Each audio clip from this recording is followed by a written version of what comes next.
બિરસા મુંડા ભગવાન કી. બધા થાક્યા લાગો છો? હા, બધા એક સાથે બોલો, બિરસા મુંડા ભગવાન કી. બિરસા મુંડા ભગવાન કી. આજે પવિત્ર માં નર્મદાના ખોલે દેડિયાપાડાના આ ઐતિહાસિક આદિવાસી સંમેલનમાં આપણી સૌની વચ્ચે ઉપસ્થિત મારા સાથી મંત્રી આદરણીય શ્રી નરેશભાઈ પટેલ, આદિવાસી નેતા, પૂર્વ અધ્યક્ષ, પૂર્વ મંત્રી, ભારતીય જનતા પાર્ટીના આદિવાસી મોરચાના સુકાની અધ્યક્ષ શ્રી ગણપતભાઈ વસાવા, આ વિસ્તારના નગરજનોની સાચા હૃદયથી જે વર્ષો વર્ષથી નિસ્વાર્થ સેવા આપી રહ્યા છે એવા આપણા સૌના વડીલ, માર્ગદર્શક, આ વિસ્તારના લોકપ્રિય સાંસદ શ્રી મનસુખભાઈ વસાવા, ભારતીય જનતા પાર્ટીના પ્રદેશના મહામંત્રી, મારા મિત્ર સાથી શ્રી પ્રશાંતભાઈ કોરાટ, જિલ્લા ભારતીય જનતા પાર્ટીના અધ્યક્ષ શ્રી નીલભાઈ રાવ, જિલ્લા પંચાયતના પ્રમુખ શ્રી ભીમસિંહભાઈ, શ્રી હિતેશભાઈ વસાવા, મોતીભાઈ વસાવા, અમારા મિત્ર હર્ષદભાઈ વસાવા અને મંચ પર ઉપસ્થિત સૌ મહાનુભાવોને હું સર્વપ્રથમ ખૂબ ખૂબ અભિનંદન આપું છું. હું દેડિયાપાડાના સૌ નગરજનોનો આભાર માનું છું. મારા આદિવાસી ભાઈ બહેનોનો બી આભાર માનું છું. આ આભાર કેનો માનું છું? તમે બધાએ આજે વટ પાડી લીધો ભાઈ. દેડિયાપાડાએ આજે સંદેશો આપી લીધો. દેડિયાપાડાના ગામે ગામથી આ મોટી સંખ્યામાં ઉપસ્થિત સરપંચોને બી હું વંદન કરું છું કે તમે દેડિયાપાડાને આઝાદ કરવાનો સંકલ્પ જે લીધો છે એ દેવમોગરા માતાના ચરણોમાં આજે વંદન કરીને મનોકામનાઓ માંગીને તમારો સંકલ્પ પૂરો કરવાનો સંકલ્પ આજે ભારતીય જનતા પાર્ટીના નેતૃત્વને તમે સૌએ સાથે મળીને લીધો છે. તેના બી હું તમને અભિનંદન આપું છું. તમે આદિવાસીઓના પોયરારા ભગવાન બિરસા મુંડાના તમે સૌ પોયરારા, યહાં મોગીને પૂજનારા તમે સૌ આદિવાસી રે, તમને સૌને હું વંદન કરવા આવ્યો છું.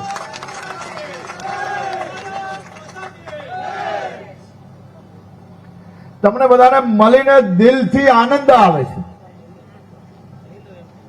તમારી દેશભક્તિ જોઈને ખરેખર સલામી આપવાનું મન થાય છે. જમવાનો, ભોજનનો તમારો સમય થયો છે. હું બહુ વધુ નહીં કહીશ. મનસુખભાઈએ શરૂઆત કરી. હજી મનસુખભાઈ તો આખી પીછે બેટિંગ કરે છે. આજે થોડો તાપ ચાલે છે ભાઈ. હજી ધીરે ધીરે જુઓ તમે, અડધી પીછે આવીને બેટિંગ કરશે ને સિક્સર એવી હશે કે ગ્રાઉન્ડની બહાર બોલ જશે.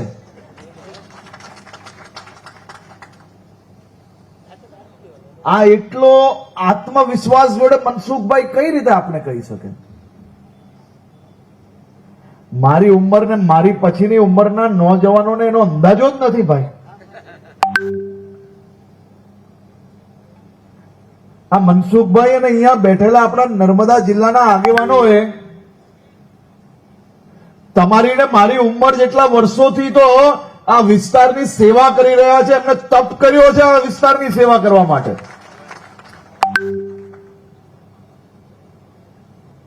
હમણાં જ મેં વિધાનસભામાં મનસુખભાઈ મારા મિત્ર આ વિસ્તારના ધારાસભ્ય ચૈતરભાઈ વસાવાને કહ્યું, મારા જવાબ ચાલતા હતા પરમ દિવસે, ત્યારે મેં એમને કહ્યું કે ભાઈ ચૈતરભાઈ,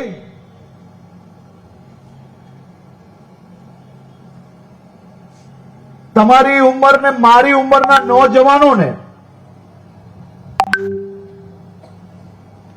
આજે સમાજના ભાગલા કરતા સમાજને મુખ્ય ધારામાં જોડવાનો જો પ્રયાસ કરશો ને તો જ સાચા હકમાં સમાજને ન્યાય અપાવી શકશો. મીડિયા, સોશિયલ મીડિયામાં આરોપ પ્રત્યારોપ, સમાજને ભડકાવવા, યુવાનોને ગેરમાર્ગે દોરવા, એ રાજનીતિમાં મત જરૂરથી અપાવી લેશે, પરંતુ સમાજ જે દિવસે ઓળખશે, સમાજને જે દિવસે ખબર પડશે કે આ તો માત્ર ને માત્ર મત બેંક માટે સમાજને બીજા સમાજોથી દૂર રાખવાનો પ્રયત્ન કરવામાં આવ્યો, ત્યારે સમાજ કોઈને છોડશે નહીં. મેં મારા મિત્રને કહ્યું કે જો સાચી હકીકત જાણવી હોય તો સમાજના 70 વર્ષ ઉપરના વડીલોને જઈને મળો. મેં એમને કહ્યું કે તમારી સાથી પાર્ટીની કોંગ્રેસની સરકારે ગુજરાતના આદિવાસીઓ જોડે કેટલો અન્યાય કર્યો છે તે જાણવું હોય તો આજના 25 વર્ષની કે મારી ઉંમરના નોજવાનોને એનો અંદાજો ના જ હોય, કારણ કે આપણા સૌ લોકોનો જન્મ કે આપણે જ્યારથી સમજતા થયા ત્યારથી ગુજરાતમાં મોદી સાહેબનું ભારતીય જનતા પાર્ટીનો સુવર્ણ કાળ ચાલી રહ્યો હતો, આપણા ગુજરાતની જનતાનો સુવર્ણ કાળ ચાલી રહ્યો હતો. એટલે 25-30 વર્ષના યુવાનોને એનો અંદાજો ના હોય. આજે તમને જે રોડ પર એક ખાડો દેખાય છે ને, એ આ જ વિચારધારાની સરકાર જ્યારે હતી ત્યારે રોડ પર ખાડાઓ સિવાય બીજું કંઈ નહોતું. ખાડાઓમાં રોડ હતો કે રોડમાં ખાડા, કારણ કે આદિવાસી વિસ્તારના ગામડાઓને તો રોડથી ક્યારેય જોડવાનો પ્રયાસ જ કરવામાં નતો આવ્યો. અહીંયા કેટલા વડીલો એવા બેઠા જે 50 વર્ષ ઉપરની ઉંમરના હોય. શું પરિસ્થિતિ હતી ત્યારે? જરા જોરથી બોલો, આમ કરો એનાથી ના ખબર પડે. ક્યારેય રોડ જોયેલા કોંગ્રેસના શાસનમાં? લાઈટ આવતી હતી? હે, જોરથી બોલો, આ બેવ બાજુ નહીં આવતી હતી લાઈટ. તો હવે જે અમારા મિત્ર આજકાલ જે મસીહા બન્યા છે એ ક્યારેક આવે તો એમને કહેજો કે ભાઈ તો આ 25 વર્ષના નોજવાનોને જેને ભૂતકાળનું શાસન જ નથી જોયું, તેને 2-5% મતની લાલચમાં તું ક્યાં એમને ગેરમાર્ગે દોરે છે? સમાજને વિકાસની દિશામાં અમે આગળ લઈ જવાનો પ્રયત્ન કરીએ ત્યારે સમાજને શાસન જોડે કે મુખ્ય ધારાથી દૂર કરવો, એનું નુકસાન અગર કોઈને થશે ને તો એ માત્ર ને માત્ર સમાજને થશે. આઝાદીના વર્ષ વીતી ગયા, આઝાદીના લડવૈયાઓએ એક સપનું જોયેલું. એ સપનું શું હતું? એ સપનું હતું કે અંગ્રેજોના રાજમાંથી આઝાદી મળે, આપણી દેશ પોતે આપણે નક્કી કરેલા નેતાઓ શાસન ચલાવે અને એ શાસન આપણા દેશના ગરીબ, આદિવાસી, દલિત સમાજ આ બધા જ લોકોને સાથે લઈને એમનો વિકાસ કરે. આઝાદીના વર્ષ સુધી મારા ગુજરાતના આદિવાસી સમાજના સૌ નોજવાન ભાઈ બહેનો વડીલો એ રાહ જોઈ રહ્યા હતા. કોંગ્રેસ જ્યારે બી ચૂંટણી આવતી ત્યારે આદિવાસી સમાજની વાતો કરતી, ખેડૂતોની વાતો કરતી, દલિતોની વાતો કરતી, પણ એ વાતો માત્ર ને માત્ર વોટ માટે કરતી અને મારા આદિવાસી સમાજના સૌ લોકો એમની ઉપર વિશ્વાસ રાખતા અને વિશ્વાસમાં રાહે જોતા કે મારા ગામમાં રોડ બનશે, મારા ગામમાં લાઇટ આવશે, મારા વિસ્તારની અંદર સ્કૂલ આવશે, મારા ગામમાં કોઈ બીમાર પડશે તો એને હેલ્થ એટલે કે ચિકિત્સાની વ્યવસ્થાઓ મળી જશે. આ વર્ષ વીતી ગયા, આપણો આદિવાસી સમાજ રાહ જોતો રહી ગયો. આદિવાસી સમાજમાં જાગૃતિ આવી. આપ સૌ લોકોએ ગુજરાતના નાગરિકો જોડે મળીને ભારતીય જનતા પાર્ટીની સરકાર લાવી. નરેન્દ્રભાઈ મોદી શાસનમાં આવ્યા. તમે મને કહો, આજે વડીલો બેઠા છે કે નરેન્દ્રભાઈ મોદી શાસનમાં આવ્યા પછી આદિવાસી સમાજનો વિકાસ થયો કે ના થયો? જરાક જોરથી બોલો ભાઈઓ. મજબૂત વિકાસ થયો કે નહીં થયો? ગામમાં રોડો આવ્યા કે ના આવ્યા? લાઇટ આવી કે ના આવી? સ્કૂલો નવી બની કે ના બની? આસપાસના વિસ્તારોમાં આશ્રમ શાળાઓ મોટી સારી થઈ કે ના થઈ? અને હવે તો નરેશભાઈ અને ગણપતભાઈ અને અમારા મનસુખભાઈ ને બધા આદિવાસી નેતાઓ પાછળ પડીને આ વર્ષે તો બજેટમાં ભૂક્કા બોલાવી નાખ્યા છે ભાઈ. ચારેય દિશાઓમાં આદિવાસી સમાજ, દલિત સમાજ, ઓબીસી, ગરીબો માટે જે પ્રકારે ભૂપેન્દ્રભાઈ પટેલની સરકાર દ્વારા નવા આયામો શેર કરવામાં આવ્યા, એક પછી એક ખાતમુહૂર્ત થયા, લોકાર્પણ થયા અને આવનારા વર્ષોમાં તો આનાથી બી મજબૂત. આ દેડિયાપાડાના યુવાનોને હું પૂછવા માંગુ છું કે તમે દેડિયાપાડાની લાઇબ્રેરીમાં ગયા કે નહીં? કોઈ કેટલા લોકોએ લાઇબ્રેરી જોઈ છે? વાહ. તમારા મિત્ર ક્યારેક આવે તો કહેજો કે ચાલો આપણે લાઇબ્રેરી જઈને જોઈએ કે ભારતીય જનતા પાર્ટી ભૂપેન્દ્રભાઈ પટેલની સરકાર કેવું કામ કરે છે. અને આજે હું તમને સૌને એક ભેટ આપવા આવ્યો છું કે આ નવા બજેટમાં આજે હું આવતા સાંભળતો હતો આ ક્ષેત્રમાં ગીતો ચાલે છે કે 3G પેલું શું કે છે 3G ના ચાલે, 4G ના ચાલે, ભાજપ જ ચાલે એમ. પણ એમને હું કહેવા માંગુ છું કે આ વર્ષે બજેટમાં અમે આદિવાસી વિસ્તારોમાં બીજા નવા ટાવરો ઉભા કરવાનો નિર્ણય લીધો છે. એટલે તમારા વિસ્તારમાં ઘણા એરિયા એવા છે કે જ્યાં નાના ગામડાઓમાં 25, 50, 100 ઘર વસતા હશે, ત્યાં 3G ને 4G ચાલે ને ભાઈ, એવું લાવવાના છે. એટલે હવે નવું ગીત બનવાનું છે કે આપણા વિસ્તારમાં 3G બી ચાલે, 4G બી ચાલે ને ભાજપ જ ચાલે. અમારે જિલ્લા પ્રમુખ નીલભાઈ અને એમની આખી ટીમ, જિલ્લા પંચાયતના પ્રમુખ અને આપણા મનસુખ દાદા આ બધા આવે ને એટલે એમ કે આયા હું તો કુછ લેકે જાઉંગા. અને આવ્યા તો શું લઈને જાય? તમારા લોકો માટે વિવિધ વ્યવસ્થાઓ નવી લઈને જાય. એ પ્રકારની મજબૂત ટીમ અહીંયા ભારતીય જનતા પાર્ટીની ટીમ છે.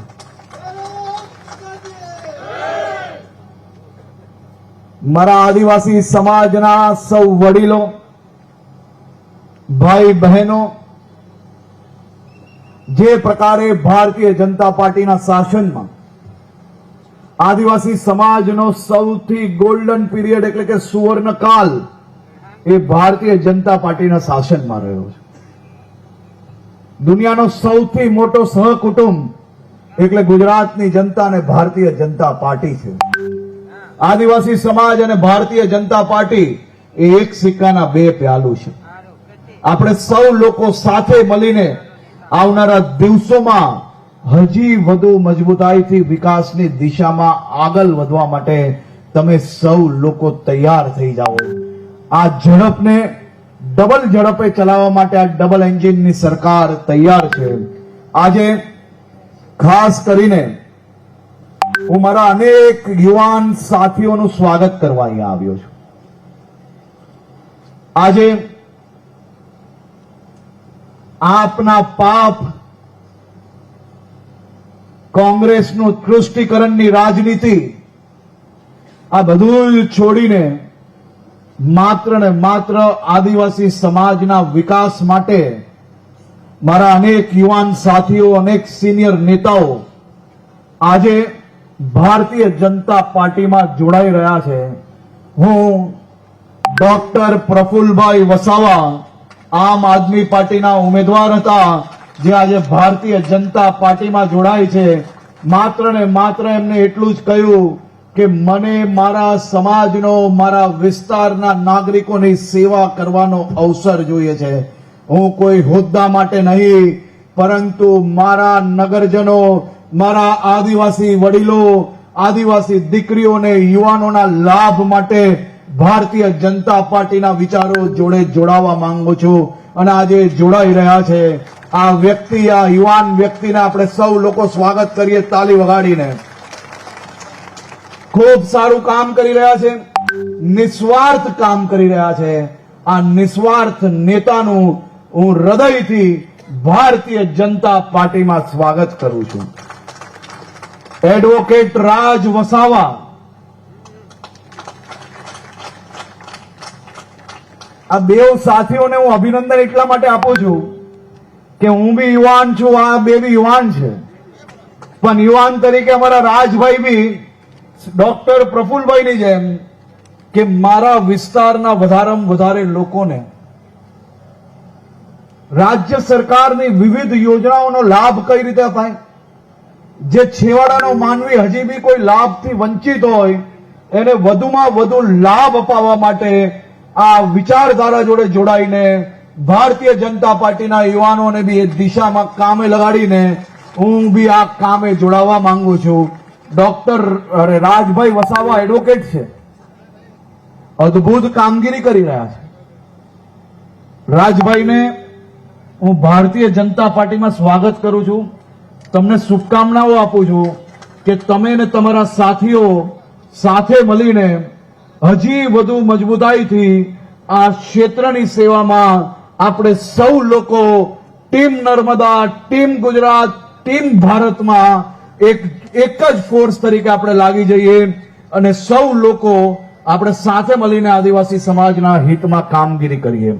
ભાઈ અનવરભાઈ વસાવા, નવાગામ જિલ્લા પંચાયતના કોંગ્રેસના આગેવાન, શામસિંહભાઈ વસાવા આમ આદમી પાર્ટીના આગેવાન, ભાઈ જયરામભાઈ વસાવા આમ આદમી પાર્ટીના કાર્યકર્તા, ભાઈ રમેશભાઈ વસાવા કાકરપડાથી આમ આદમી પાર્ટીના કાર્યકર્તા, ભાઈ ભરતભાઈ ગ્રામ પંચાયત સભ્ય, ભાઈ રામસિંહભાઈ, જીનિતભાઈ ગાજરગોટાથી ડેપ્યુટી સરપંચ, ભાઈ પારસિંગભાઈ વસાવા, ભાઈ લક્ષ્મણભાઈ વસાવા, ભાઈ છગનભાઈ વસાવા, ભાઈ સાતબારા તાલુકાના આમ આદમી પાર્ટીના 200 થી વધારે કાર્યકર્તાઓનું હું ભારતીય જનતા પાર્ટીમાં સ્વાગત કરું છું. આજે કુલ મળીને આમ આદમી પાર્ટી અને કોંગ્રેસના 1000 થી વધારે કાર્યકર્તાઓ જે ભારતીય જનતા પાર્ટીમાં જોડાયા છે. તમે સૌ લોકોનું હું ભારતીય જનતા પાર્ટીમાં સ્વાગત કરું છું.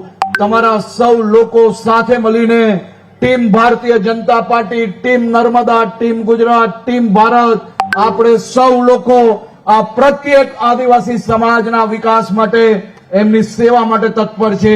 આપ સૌ લોકોને ફરી એકવાર ખૂબ ખૂબ અભિનંદન.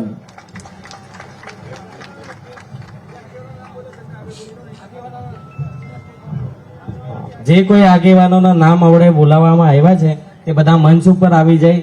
જે પણ ભારતીય જનતા પાર્ટીના અંદર જોડાવા માટે પ્રફુલભાઈની વિનંતી કરું, તેઓ પણ કેસ ધારણ કરે.